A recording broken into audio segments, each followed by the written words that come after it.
Part 1. Requesting details about a local farmer market. You have some time to look at the questions.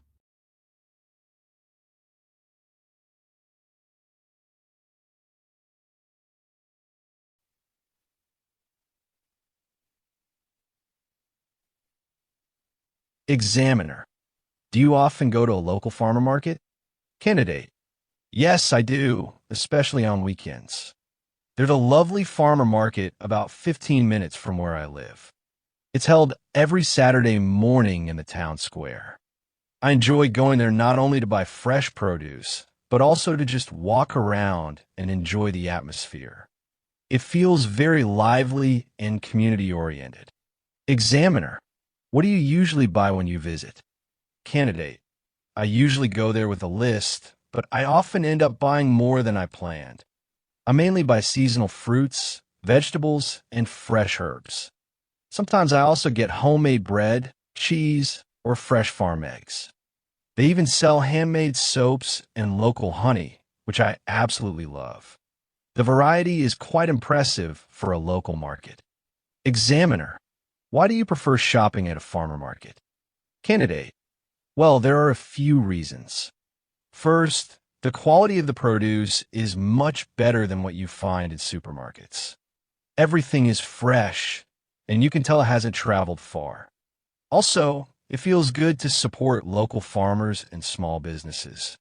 Plus, I get to interact directly with the sellers. They often give great tips on how to store or cook the food. It makes shopping feel more personal. Examiner. Are farmer markets common in your area? Candidate.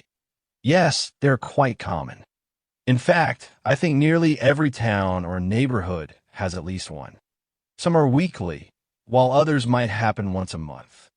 They're usually busiest in spring and summer, when there's an abundance of fresh produce. It's something that's become a tradition in many areas. Examiner. Do you think people are visiting farmer markets more now than in the past? Candidate. Yes, I believe so. Many people have become more health conscious and are paying attention to where their food comes from. Farmer markets offer a more transparent source of food, which appeals to a lot of people. Also, during and after the pandemic, people started to appreciate local businesses more, and that really boosted the popularity of these markets. Examiner. Would you recommend visiting a farmer market to someone who's never been? Candidate. Absolutely. I think everyone should experience it at least once.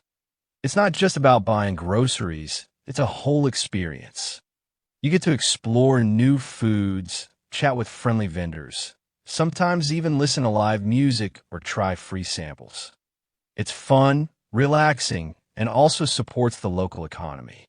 So yes, I'd highly recommend it. Part 2. Description of an annual marathon and how to register. You have some time to look at the questions.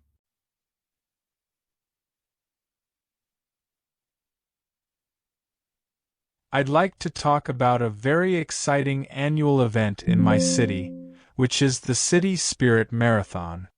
It's one of the most anticipated sports and community events held every year, and it attracts thousands of participants from all over the country. The marathon is organized every January, usually on the second Sunday of the month, when the weather is cool and pleasant, perfect for running. The starting point is our city's main sports stadium, and the route takes runners through some of the most iconic parts of the city, like the Central Business District, Riverside Park, and even some historic neighborhoods. The full marathon is 42 kilometers, but there are other categories too, like the half marathon of 21 kilometers, a 10K run, and even a 5K fun run for beginners, families, and children. What makes this event really special is that it's not just for professional athletes or serious runners. It's a very inclusive event. People of all ages and fitness levels take part: college students, office workers, parents with their kids, and even elderly participants who walk the distance. The atmosphere is always full of positive energy, with loud cheering, music, and volunteers handing out water and snacks at regular intervals. Many people join not only to test their fitness but also to support a good cause. Every year, the marathon partners with different charities and social campaigns. For instance, last year, a portion of the registration fee was donated to support underprivileged children's education. That's another big reason why participation is so high. People feel like they're doing something meaningful. Now, about the registration process. It's quite simple and well organized. Most people register online through the official marathon website. You have to fill out a form with your basic information like name, age, emergency contact, and health conditions if any. Then you select the race category you want to join. After that, you pay the registration fee, which varies depending on the category. For example, the fun run is the cheapest, and the full marathon is slightly more expensive. Once registered, you receive a confirmation email with all the event details. A few days before the race, participants are asked to collect their race kit, which includes a t-shirt, a bib number with a chip to record your running time, a safety pin, and sometimes a small gift or energy bar. On the day of the event, everything is very well coordinated. There are water stations, medical staff on standby, and clear signs throughout the route. I think events like this are fantastic because they bring the entire community together and promote healthy living. Even if you're not a runner, just being there, cheering for people, and soaking in the vibe is a lot of fun. Personally, I've participated twice in the 10K category, and I hope to run the half marathon next year. Part 3, a conversation about challenges in collecting field research data. You have some time to look at the questions.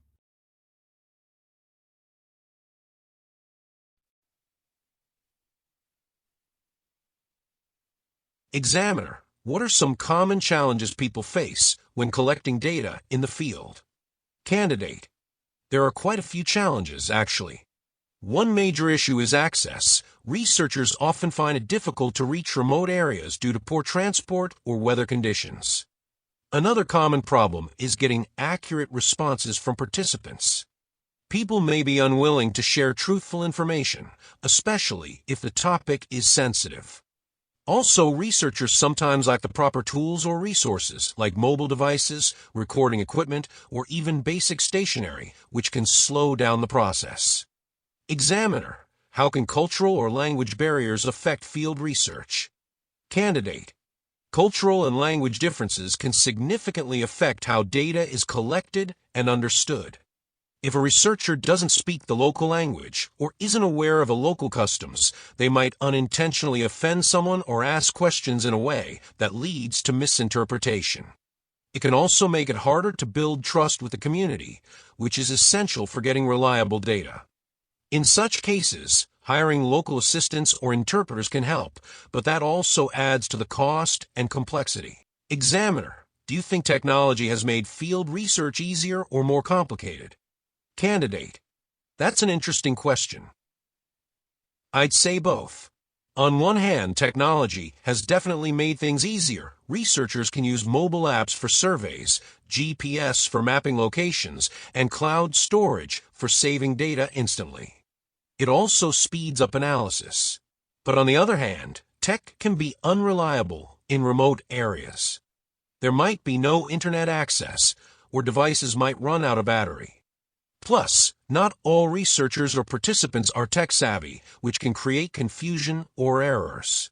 Examiner, how important is ethical consideration when collecting data in the field? Candidate, it's absolutely crucial.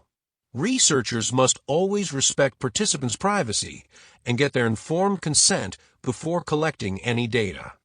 In some cases, especially when dealing with vulnerable groups like children or refugees, the risks are even higher. Ethical practices ensure the research doesn't harm or exploit anyone, and it builds trust with the community. Most academic institutions have strict ethical guidelines that researchers must follow before beginning any fieldwork. Part 4. How deforestation affects ecosystems and climate. You have some time to look at the questions.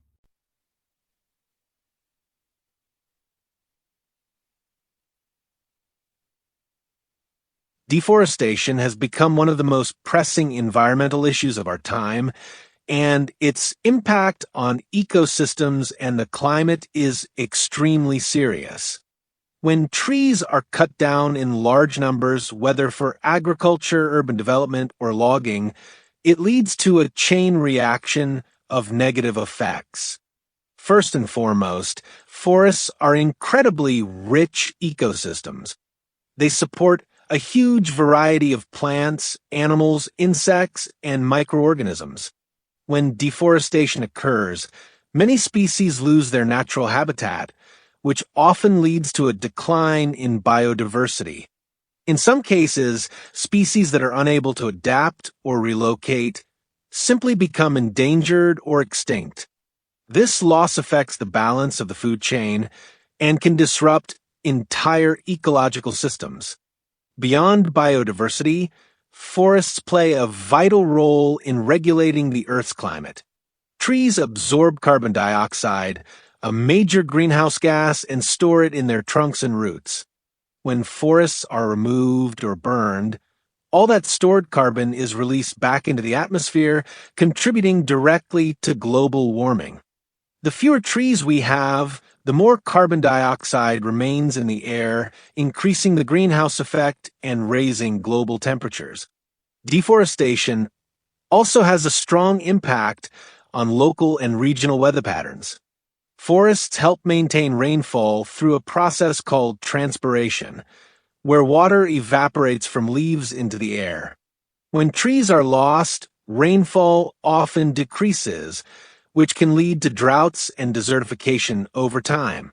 Additionally, without tree roots to hold the soil in place, heavy rains can lead to soil erosion, landslides, and the loss of fertile land. Another serious consequence is the impact on water cycles. Forests act like sponges, soaking up rainfall and slowly releasing it into rivers and streams. When they're destroyed, water runs off the surface more quickly, leading to flooding in some areas and water shortages in others. So, in summary, deforestation doesn't just affect the forest itself, it affects everything around it, from the tiniest organisms to the global climate.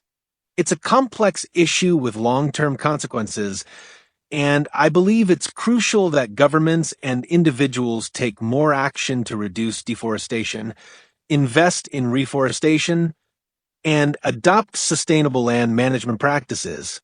Now it's time to check your answers. You can pause your video.